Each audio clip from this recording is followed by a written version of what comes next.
Feud 97-1, Danny Salas representing all the way live from LA. We're at LA Live, getting ready for the biggest party of the summer, WWE SummerSlam, and we're here with a bona fide, certified, Money in the Bank ladder match winner, Damien Sandow. How you feeling, sir? I'm lovely. How are you? I'm lovely. Thank you for taking time to chop it up with us a little bit. Very welcome.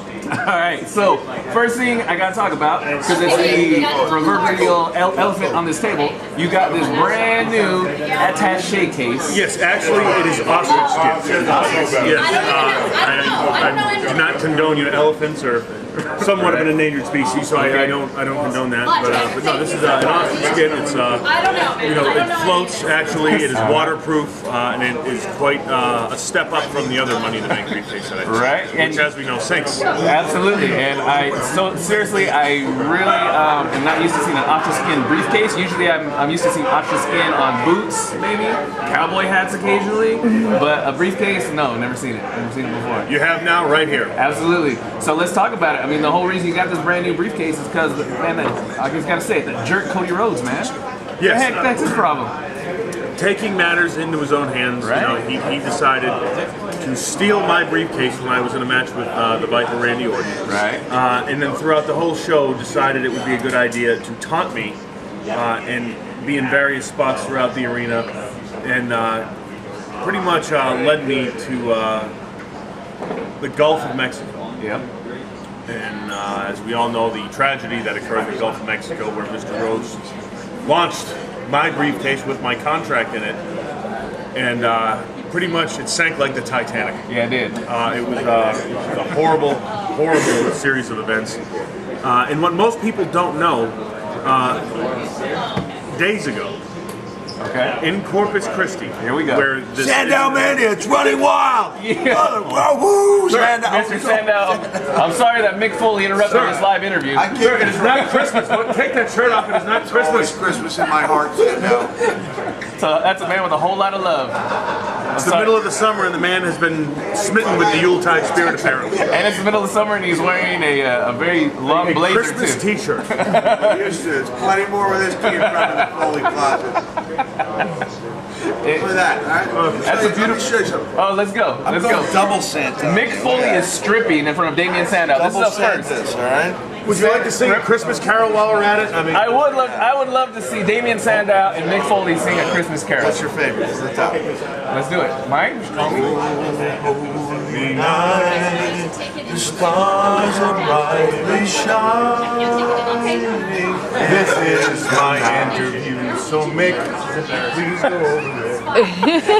That's absolutely beautiful, ladies and gentlemen. One day. Mick Foley and Damien Sandow singing Christmas carols live in LA, gearing up for SummerSlam. If that doesn't sell a pay-per-view, I don't know what will. anyways, due to this horrible tragedy in the Gulf of Mexico, and the horrible tragedy that had just occurred here, ladies and gentlemen, where Christmas has come in August. And I'm sorry, I know you lost your train of thought. If Mick Foley ever walked into an interview that I was doing, I would totally be the same way. Well, he's got that mandible claw. I mean, right? Now it has some holly on it. I mean, you never know. I mean, right? Would you one day be inspired to rename your Money in the Bank briefcase to Mr. Briefcase, a la Mr. Sacco? No. This would be Sir Briefcase. Sir Briefcase, DDS, PhD. Yes, but again, going back to my original point. Let's do it. This was thrown into the Gulf of Mexico, right? Yep. Days ago, this made national news. A 12-foot tiger shark was pulled out of Corpus Christi, Texas, just feet from where I jumped in to try to retrieve the briefcase. So I am the survivor of a potential shark attack. And due to my act of heroism, the Discovery Channel has dedicated a whole week to sharks. And actually, I heard a rumor that Discovery Channel is considering naming their week Damien Sandow Week as opposed to Shark Week. Is that true? That's probably going to be next week. Got it. Sandow Week. Hashtag Sandow week on the Discovery Channel. That's a beautiful thing. Yes. So I want to take people back kind of even further back than the last couple weeks. Obviously, Cody Rhodes has been kind of making your life a little hell, interfering in your matches, causing you to lose some matches. But I want to go back to how this originally started. I mean, really, you got a legitimate beef with Cody because you won this thing fair and square in this Money in the Bank ladder match. Fair and square. I mean, yeah, he was your friend, but it was kind of I don't want to say a jerk move on your part, but come on, man, he was your partner, he was your buddy, he was your pal, right?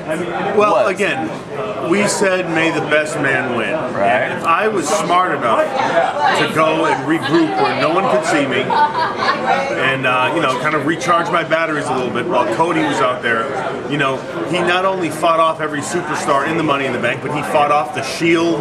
I mean, it was what people claim it was a very heroic and valiant effort on his part. And okay, they wanted him to get that briefcase. But you know what? Out of everyone in that building, I wanted it a little bit more. Right. And I was smart enough to get it. And that's the difference between me and the rest of the WWE Universe, superstars included, is that I'm just steps ahead of everyone. This Sunday at SummerSlam, I'm going to be steps ahead of Cody Rhodes. I mean, if I could brave a plethora of other superstars and grab this, I certainly can deal with Cody Rhodes alone. I can see that happening. And obviously you're obviously planning to have your hand raised at the end of that match with Cody Rhodes. And I kind of don't want to plant anything else in your head past that, but come on, Money in the Bank briefcase, you got this contract. Could Alberto Del Rio or Christian kind of be expecting to see Damien Sandow cash it in? Well, again, with this Money in the Bank briefcase, one thinks that they are the hunter, and since I have it, I've known I am the hunted because everyone is kind of watching me. Right. And you got the crosshairs on you.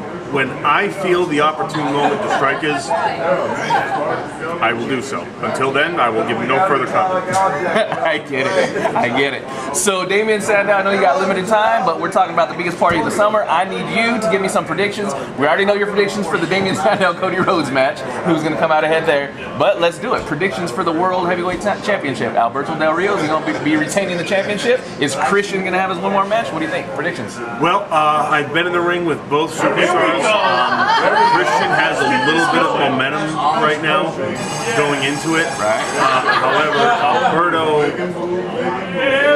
he just, in a big match situation, as of late, Alberto's been coming out on top. And I would say that going into it, this maybe favors the champ. But there's also the element of unpredictability with Christian.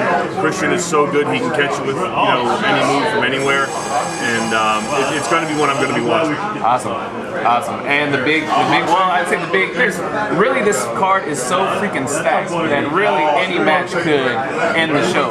But let's talk about Brock CM Punk predictions. Going into it, I would say Lesnar hands down. However, the element of Triple H as the referee. There you go. That's the wild card, right? Again, anything could happen, and Punk, he is one of the toughest men in the WWE, and I've been in the ring with him, and everyone's so Brock is, as big as he is, and look at Punk, and Brock's an animal, but Punk is, for me, to say someone's intelligent takes a lot, but as far as in-ring goes, and that's all I'm saying is in-ring, Punk is very, very intelligent. There you go. All right, that's a very diplomatic answer right there.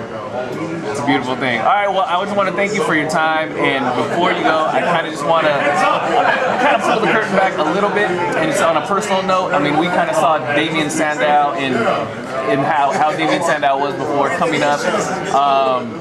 You see this whole, like you mentioned, the Shield, this whole kind of new batch of, it's kind of a youth movement, basically, that you're absolutely a part of. What is your prediction for what the WWE, the face of WWE, what it's going to look like in, say, 2-3 years with this whole youth movement that you're kind of spearheading? Honestly, it's a lot better. For a while, the way things are done now are the way they should be done, as far as your, believing in people and the powers that be, giving opportunity. And in this great country of ours, all you can ask for is opportunity, and it's what you do with it. And it's just a great, great time to be a part of the WWE. And and I mean that wholeheartedly and as sincerely as I can. Well, cool. I mean, just as a fan, I could totally tell that there's a changing of the guard, so to speak, going on right now. Long overdue. Nice. Well, I'm proud to have met you, and I'm proud that you are a part of this whole youth movement, and I wish you the best of luck in your match against Cody Rhodes this Sunday. Thank you. Damien Sandow live. It's Q97.1.